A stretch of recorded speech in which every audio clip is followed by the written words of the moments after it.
Welcome into the Locked On Knicks podcast. Today, I'm lucky enough to be joined by Devon Givens, the pre- and post-game host for the Philadelphia 76ers on 97.5 The Fanatic in Philadelphia to preview the Knicks' Atlantic Division rival, get his thoughts on former Villanova product Jalen Brunson, and see if the Sixers could have interest in trading for Derrick Rose or Evan Fournier this season. All that and more right now on Locked On Knicks.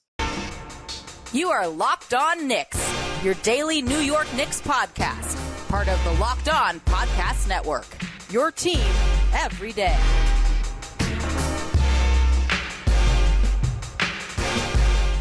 You are Locked On Knicks, your daily New York Knicks podcast, and I want to thank you for joining Locked On Knicks and listening to Locked On Knicks today and every day, and for making us your first listen. We are available on YouTube and all other platforms where you can find your podcast. So if you haven't already, please throw us a subscription on YouTube. Throw us a subscription wherever you get Locked On Knicks. It makes a big difference to us. But who's talking to you? I'm Gavin Schall, a play-by-play broadcaster. I will not be joined by Alex Wolf, but you can check out all of his work. He is the editor-in-chief of The Strickland, the greatest Knicks website out there.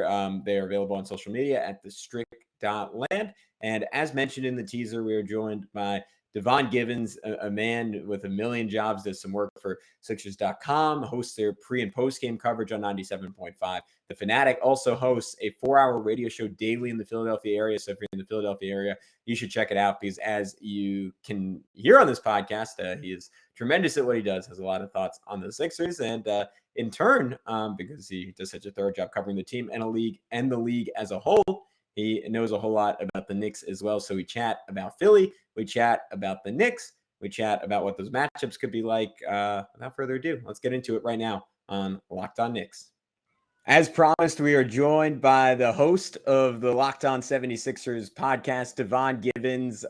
Devon, welcome onto the show. Congratulations on a fantastic offseason for your Sixers. And that's where I want to start. I mean, what's the vibe around the team, around the fan base right now after that second round loss to the Heat, where obviously you guys weren't fully healthy? James Harden wasn't necessarily playing his best basketball, but this is a team that is fully reloaded heading into next season.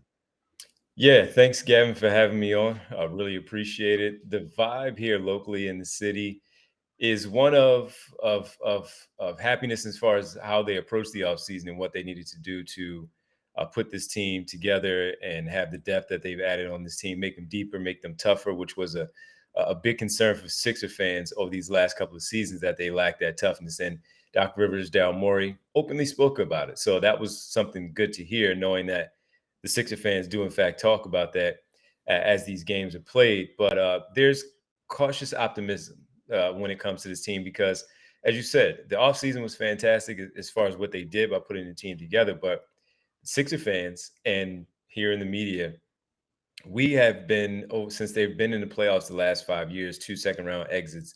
The one first-round exit was in the bubble. That's where it is for the 76ers and their fan base. Second round is great. The 50-plus wins in the regular season, that's a standard at this point. Not surprising, of course. That's expected. It's now about getting out of the second round. So while everyone is excited about what they did, putting the team together, how James Harden approached the offseason himself and helping the team out by putting things together, it's really about the second round. So everyone will be locked in for the start of the season. Everyone will be locked in for the regular season, but it's about the second round. So it's just cautious optimism because they want to see them advance deeper into the postseason. Yeah, and that's kind of the vibe that I'm getting as well. And you can obviously hope for a jump from Harden. I mean, I'm sure like Sixers fans probably everywhere have sky high expectations for Tyrese Maxey, but it all comes back to Joel Embiid at the end of the day. And it sounds weird saying this as a Knicks fan, but perhaps the most disrespected superstar in the sport. I mean, he was deservedly for most of last season right there with Nikola Jokic for the second year in a row in that MVP conversation. The way he continues to get better and better and better each year is kind of astounding. As you think like, wow, this guy's he's a top 5 player, and then he comes back the season after and he's added even more to his game. His face-up attacks even better. His post moves are even better. He's even stronger. is there still another step in there? Is it as simple as him being healthy in the postseason? Because to me, that's really the only thing that stopped him throughout his career. If you saw the second round matchup against the Miami Heat, where he didn't play until game 3, when he returned back here in Philadelphia as the series shifted from Miami back here in town, they won game 3 and 4. And it was really because of what he did. Yes, the home court advantage helped out. The fans are fantastic. They get behind the team, especially in the postseason. But it was because he was on the floor. His presence was felt. And that's why they were able to even up that series, and unfortunately losing it in 6. But yeah, he, at this point, the only thing that he can now add to his game, of course, there are always little things he can add to his overall basketball game between the lines for the 94 feet. But for him, it is about the health in the playoffs, because that is part of the reason why they have not been able to advance to the Eastern Conference Finals, where I felt like they should have at least gotten there 3 of the 5 years that they've been in the postseason, knocking out in the second round. So for him, it really is about just simply staying healthy, being healthy, and it's not his fault. This is the freak situations that popped up in the postseason where he has gone down. The facial fracture by an elbow in the final game, in the final minutes as it's waning down.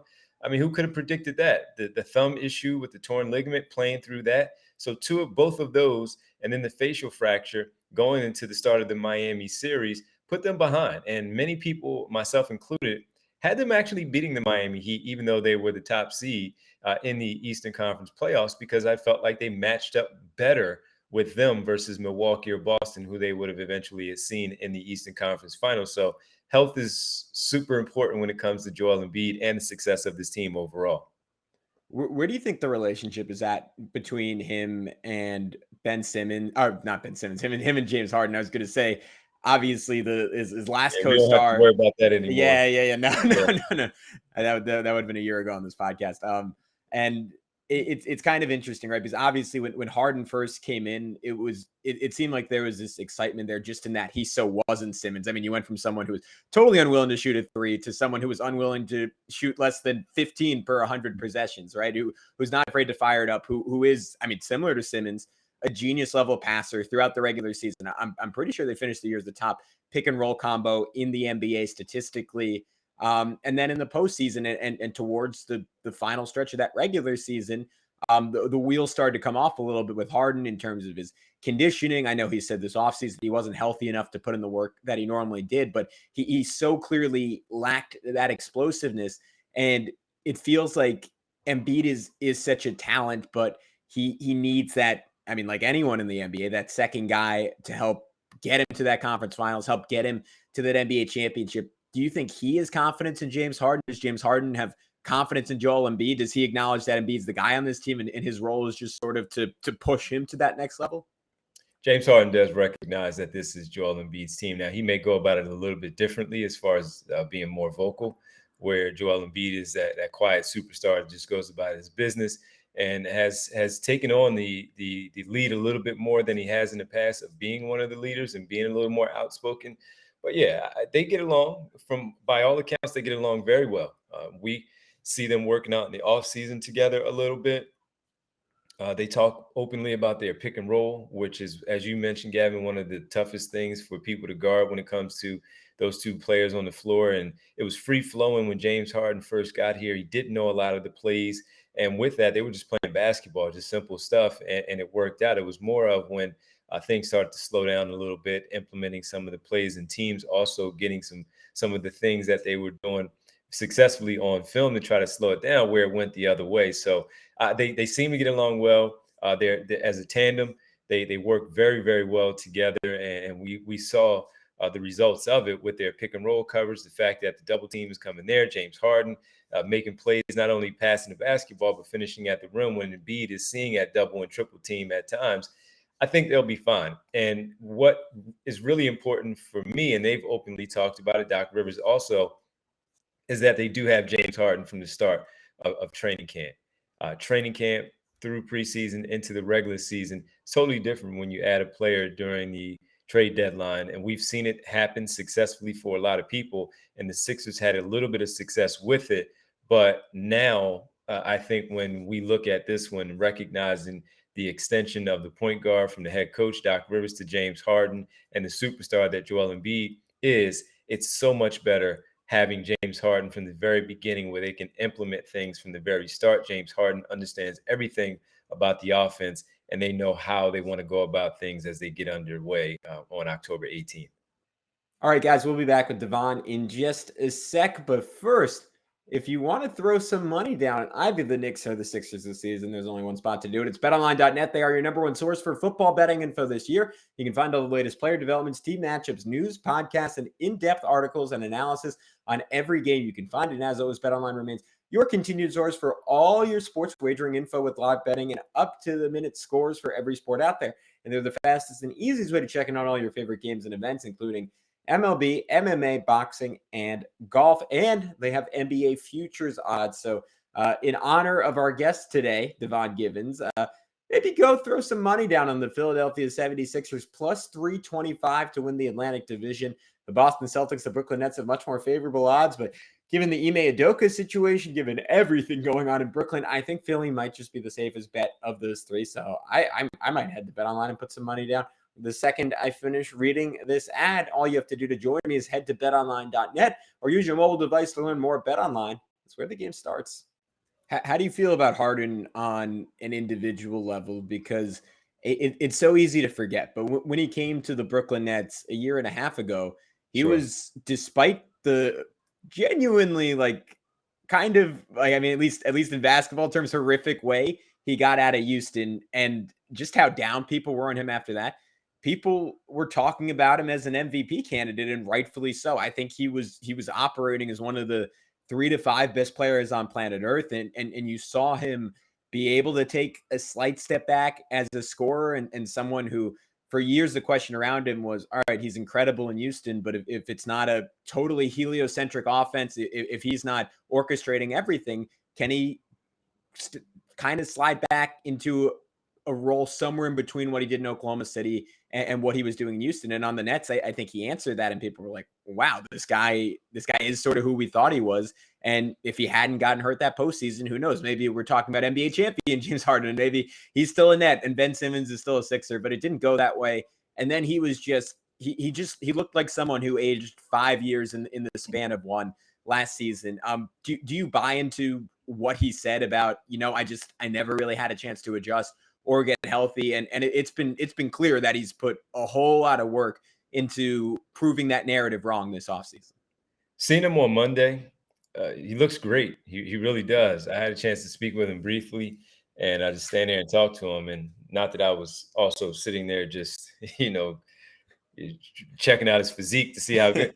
But he's just like a tape measure. Just right, exactly. Yeah. But, you can just tell when players look a little bit different than they were a year before. And he certainly does. He looks like he's in much better shape. We saw the videos, and we try not to get into the video thing too much in the offseason here, just because of how all of the Simmons things went for so many summers.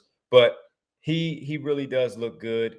They don't use the excuse of the hamstring. They even said it during the postseason that, hey, he's healthy. Okay, they don't use it as an excuse, but there may have been something there. And for the first offseason, he had an opportunity to attack the offseason, get healthy, change his diet, as he said recently a little bit, and approach things differently now at the age of 33, where it may have been different at the age of 27 while still with the Houston Rockets doing what he was doing.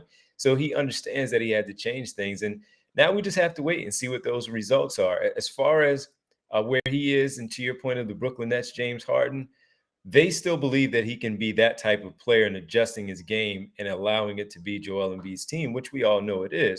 But in doing so, he can still be an all-star level player. And that's where they need him to be. They need him to be that all-star level player that can still take over a game if need be. The burst wasn't there, like you talked about, Gavin.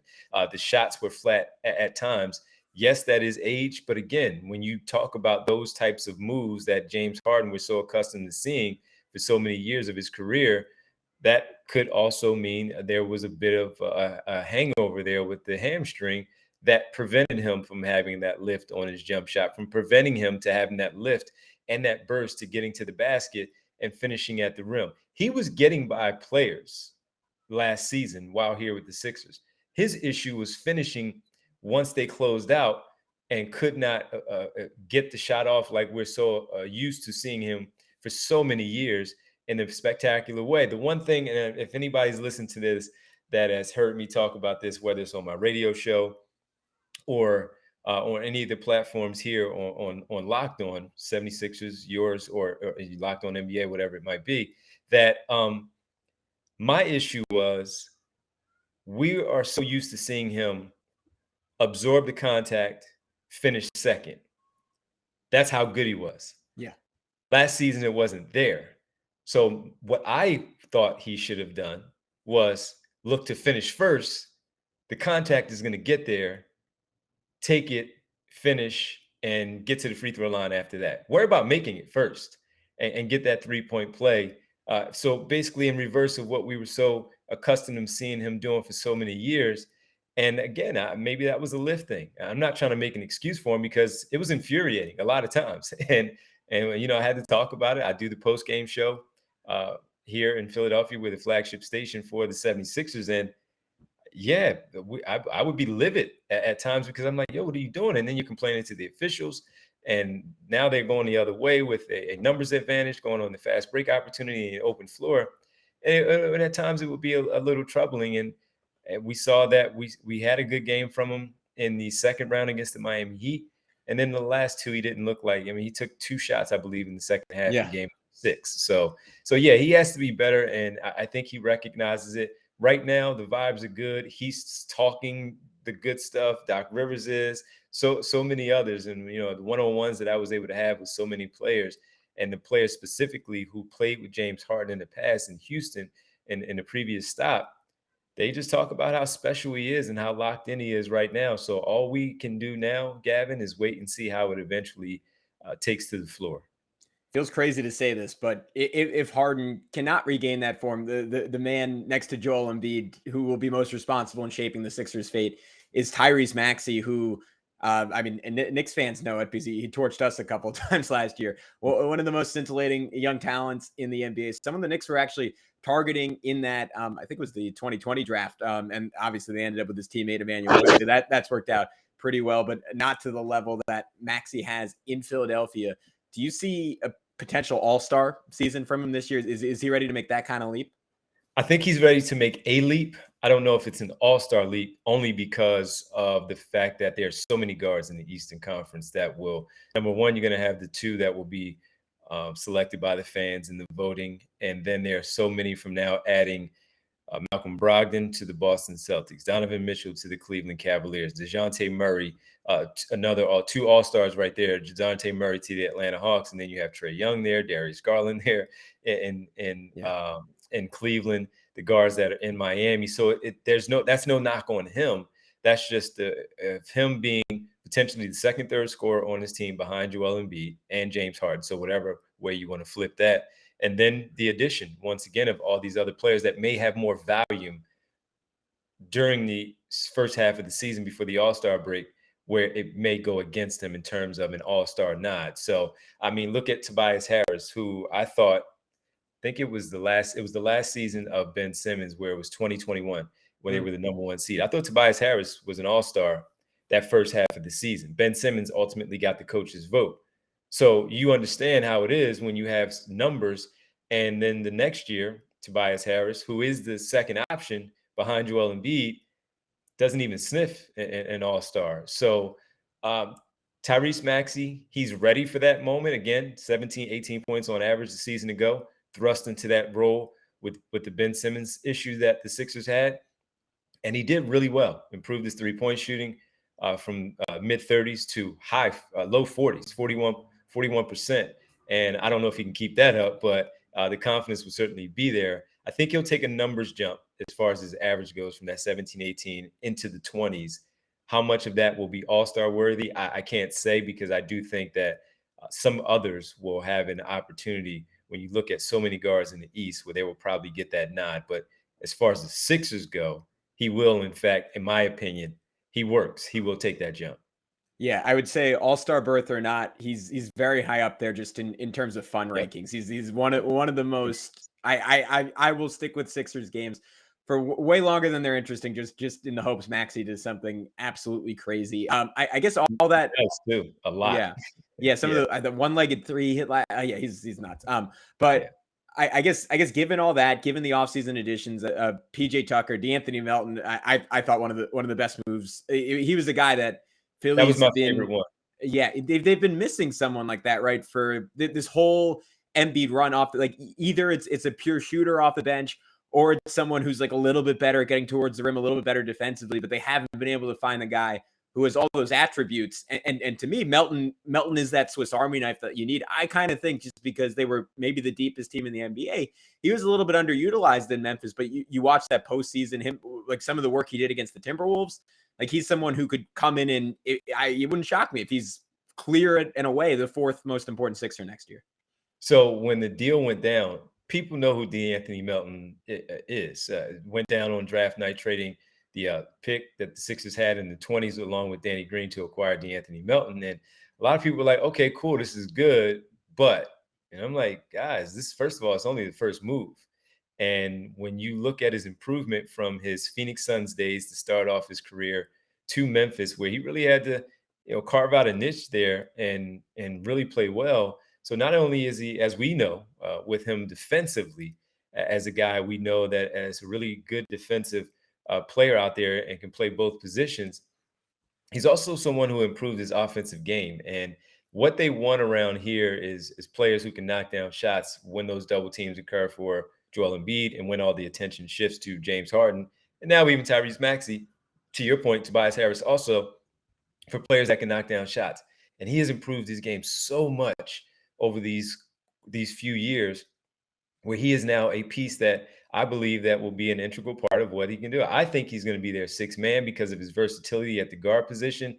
And even though he's 6'2", 6'3", he has a 6'8" wingspan, and he can really disrupt and cause chaos and bust up some plays, some actions for the opposing team. And when you look at all the guards, as we just talked about, Gavin, in the Eastern Conference, you're going to need multiple guys who can defend. So when you think about a lineup of, let's just say, Melton, Thibault, who's probably going to come off the bench right now to start the season, and PJ Tucker, you keep him in there. Let's say you throw in Daniel House or Paul Reed at the 4 with Joel Embiid at the 5. Look at all the disruption that they could potentially have as a defensive lineup for however many minutes Doc Rivers and his coaching staff see fit in that particular game.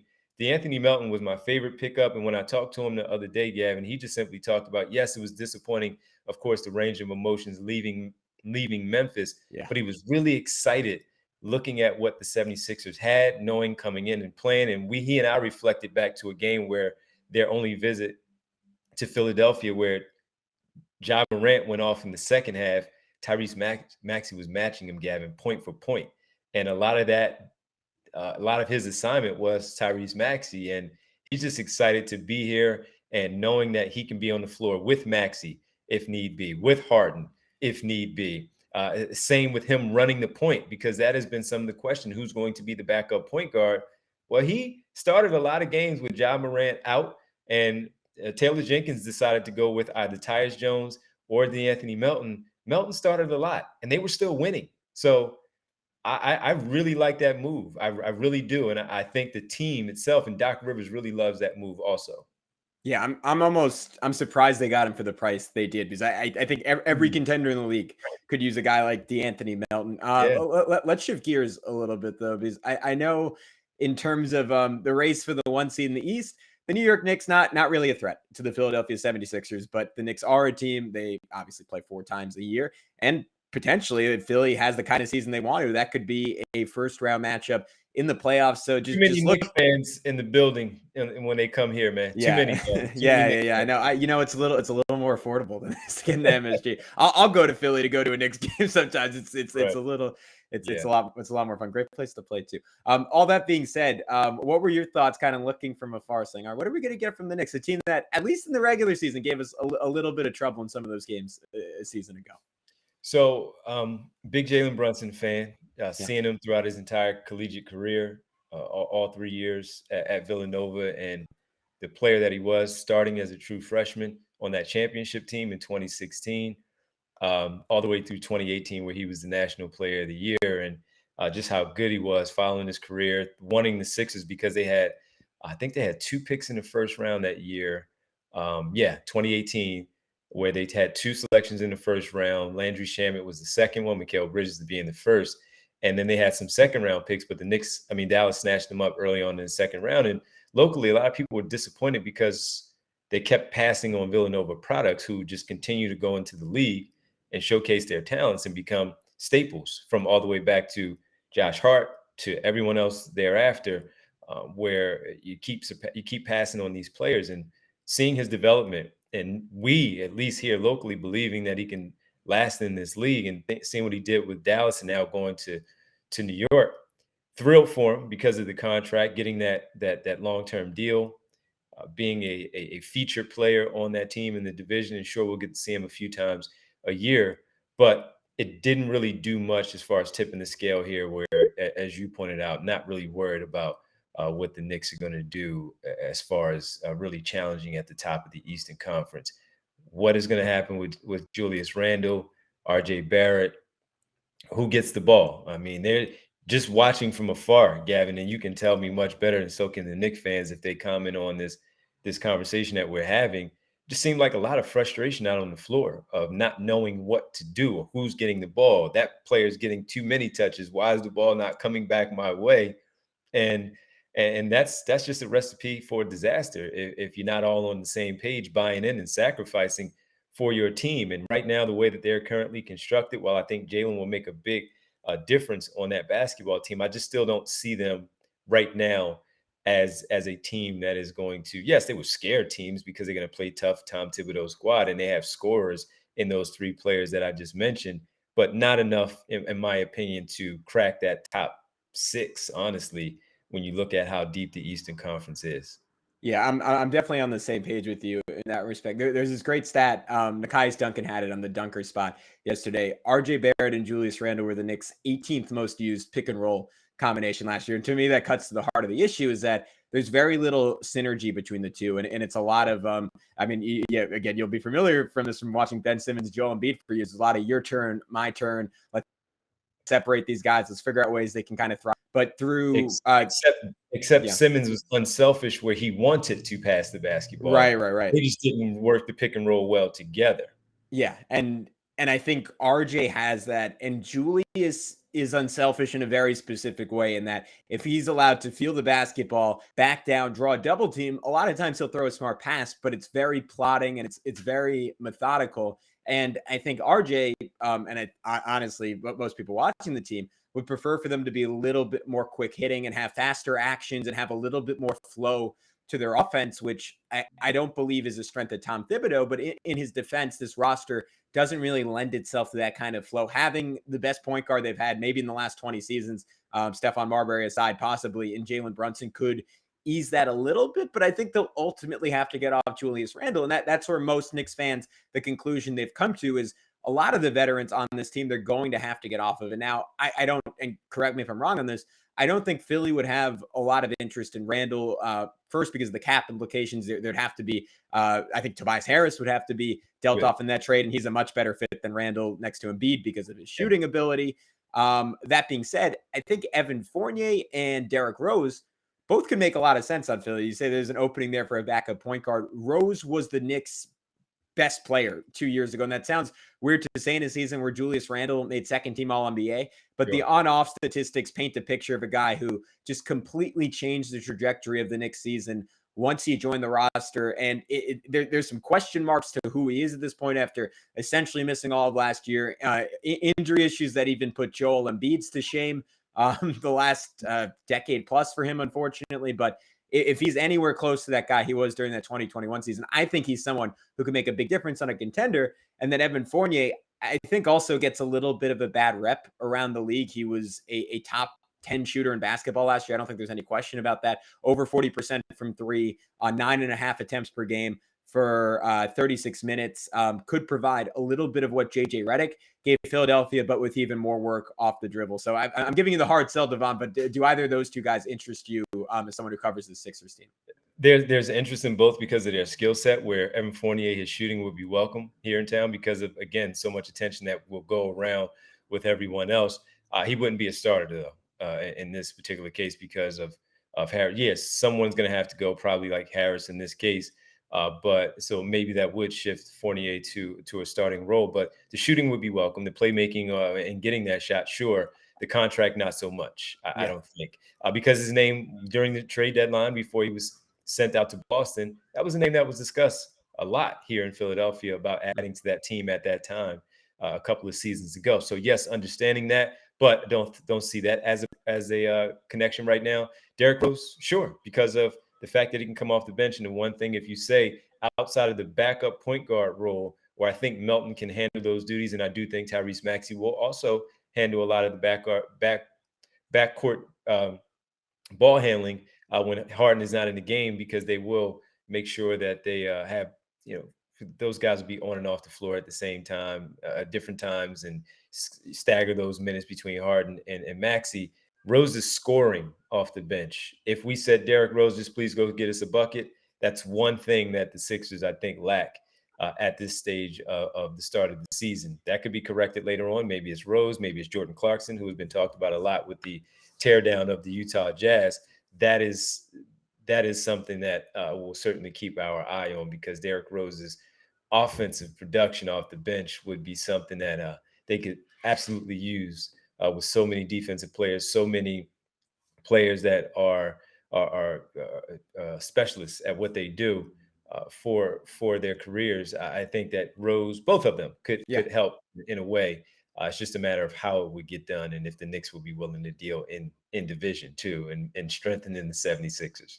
Yeah, I think from our perspective doing this podcast, we don't need the Knicks to be great this year. That's okay. It's not the end of the world. But the front office and Tom Thibodeau, maybe even more so, have delusions of grandeur that could prevent that. But I would love. Yeah, go ahead. How do Knicks fans feel? I know it seems that people are excited about Jalen Brunson, and it's also seeing videos of Julius Randle seemingly locked in the gym oftentimes. How do Knicks fans feel about this upcoming season? I think there's optimism. There was certainly, and it varies widely based on who you talk to about how they think about the Donovan Mitchell trade at this point. And a lot of people are like, all right, good. I'm glad we didn't do it for that price. We would have gotten ripped off. We were giving him way too much young talent in our pursuit of him. And then there's other people like, you have a chance to get someone that young, that good, who wants to be here in New York. Who I mean, you could hear it now that he's in Cleveland. He still wants to be here in New York. There's some parts of like, man, you just don't get a ton of chances at a talent like that. So I think it's by and large cautious optimism, and the main thing stopping that from being full on optimism is the continued presence of Tom Thibodeau and the notion that, all right, we've seen the same thing for 3 years now, where he doesn't put a lot of faith in guys like Obi Toppin, Emmanuel Quickly, even Quentin Grimes was sort of the one name, like after we heard all summer, all right, this dude is essentially untouchable in a Donovan Mitchell trade unless we're able to take maybe 2 extra first round picks off the table. We're like, all right, it's a sure thing he's going to start. And then Tibbs comes out tomorrow, or rather yesterday, and says Evan Fournier is the favorite to start again this year. We're like, what are you talking about? You have basically a better defending version of him who's much younger, who's much more likely to be part of the long-term future roster, and you're going with Evan Fournier. So that's a big point of confusion and frustration. At least for me, it still feels a little Groundhog Day, where as long as Julius is on this roster, even a better version of him just doesn't make a lot of sense on a team where the two guys you really invested in, Jalen Brunson and RJ Barrett, do their best work around the rim. That's where Julius Randle does his best work. That's where Mitchell Robinson does his only work. He really can't do much else. So that's going to be a big issue for them offensively. And I don't really see Tibbs as being the coach who's going to figure that out, unless Randle can rediscover his shooting from 2 seasons ago, which if you just look at all the numbers across his career, is starting to look like a little bit of a fluke in that one season where you didn't have fans in the crowd and it was sort of a unique environment. Well, again, just looking at it from a bird's eye view, and as I said, just as a basketball fan first, and saying, all right, there's a lot of clunkiness there that may not work, where it will get you in the win totals in the 40s, and then you'll get into the play-in tournament, or maybe get in there as that 6th seed because you do have talent. How does that talent mesh? And Jalen will help you out with the pick and roll, as you talked about it. So if Julius Randle, he and Julius Randle able to do that. Jalen is a very good passer. People see his scoring. He can pass, and he, he's a tough player. He can do so many things, and he can score in buckets. He can do a lot of things, but will it be accepted? As you talk about with some of the others that have been there already, and knowing that Jalen is going to have the ball in his hands a lot of times. So especially when you're talking about end of quarter situations, end of half, normally it would be RJ Barrett or Julius Randle in the case. Might be Jalen quite a few times. And are they going to be okay with something like that? So yeah, the build, how they are structured seems a little off, but we'll find out. I think, to your point, the long term for the New York Knicks is really RJ Barrett and Jalen Brunson, not Julius Randle. Yeah, and to your point, it should be Jalen in those end of quarter situations. One of the most efficient scorers in basketball, where RJ and Julius, at least up to this point, we're far from that. But I'll let you go on this, Devon. Where do you think Philly ultimately finishes? Do you have championship expectations for the Sixers? That's all it is here. Championship expectations, the aspirations are there. Only championship. Again, 50 wins expected now in the regular season. So that does nothing for the Sixer fans, does nothing for me as someone who was around the team so much, that at this point, okay, yeah, go get your 50. We'll analyze it every game because there are 82 of them and we can't fast forward. It's always fun to break down each game and talk about it. But in the end, Gavin, it's all about the championship for this basketball team. They've done everything possible and necessary to put the right group together, we think, from the start, that should be able to eventually get it done. They are 10 deep and can go as far as 12 deep, depending on what matchups, what lineups Doc Rivers wants to put on the floor. As far as where I think they are in the East, I had them behind Boston and Milwaukee. I would like to reserve judgment a little bit, only because with Boston and the situation that has happened now with Ime Udoka, of how they're going to adapt to Joe Mazzulla taking over as the head coach. While they like him, he's shifting over to another chair, and it's going to be a little bit different from what Ime Udoka had a year ago. So I had the Sixers around 53 wins, and I think that really could be a little bit higher, but I went 53 because there's so much talent in the Eastern Conference where they're going to just lose games from time to time, just like Milwaukee and just like Boston will. That's why I had the Sixers 3 seed, 53 wins, but finally getting to the Eastern Conference Finals. And the only reason I stopped there is because I just want to see how they do it, who they match up against when they get there, how they do it. So I do see them finally getting past the second round. I like the collection of players that they have. They did a fantastic job this offseason. So much versatility, so much depth, much needed toughness that they so sorely lacked these last few years. Maybe it is time for them. Maybe this is the one that finally gets them over the top. Really like this basketball team. I will give them credit where credit is due. I will destroy them when I think it's necessary. And I think it's going to be a fun season, though, with them right there fighting with the Boston Celtics for the Atlantic Division crown, and eventually in the Eastern Conference crown with Milwaukee and Boston. Yeah, even as someone who covers an opposing team, it's hard to not want it for Embiid on some level, as we always say, one of the most likable stars in the sport, and someone who, I mean, so clearly puts the time in and frankly is good enough to be on that stage and deserves that stage. I for one, if it's not the Knicks, I kind of want to see it. But Devon, can you tell everyone one final time where they can find all your work? Because I'm sure we have plenty of Knicks fans listening, and I know you cover a lot more than just the Sixers in your radio role. Yeah, so my radio role Monday through Friday on 97.5 The Fanatic, 97.5. 97.5 The Fanatic here locally in Philadelphia, 6 to 10, Monday through Friday, weeknights. Also do the Eagles pregame show for road games only, 3 hours before kickoff for the Philadelphia Eagles. I also am the Sixers pre and post game host. Since we are partners with the team, I am the Sixers pre and post game host on our flagship station, 97.5 The Fanatic. I do some work for them also on Sixers.com from time to time throughout the season. And of course, right here on Locked On 76ers with Keith Pompey every Monday through Friday, less than 30 minutes. We try to have some fun. And Keith's been covering the team for 10 years. I've been around the team for 15 years. And I think we have a pretty good pulse of what's going on around the team. So yeah, that's where everybody can find us. You can see the Twitter handle right there at Devon G975. So hopefully we can tap in and get some Knick fan conversations going on throughout the season. I'm a basketball fan, so I try to watch as much as I can and stay locked in with all 30 teams around the league. It's gonna be a fun year, Gavin. It really is. Yeah, I'm excited for it too. Christmas Day, man. Yeah, I was gonna say if the Knicks can sneak in a win, we'll get you back on when we're all in a good mood. But thanks so much for coming on, Devon. Thank you so much for everyone listening. We will have one more crossover with another Locked On host before the end of this week. Maybe talking a team that Julius Randle could go to in the Charlotte Hornets. But until next time, be good. We'll talk to you soon on Locked On Knicks.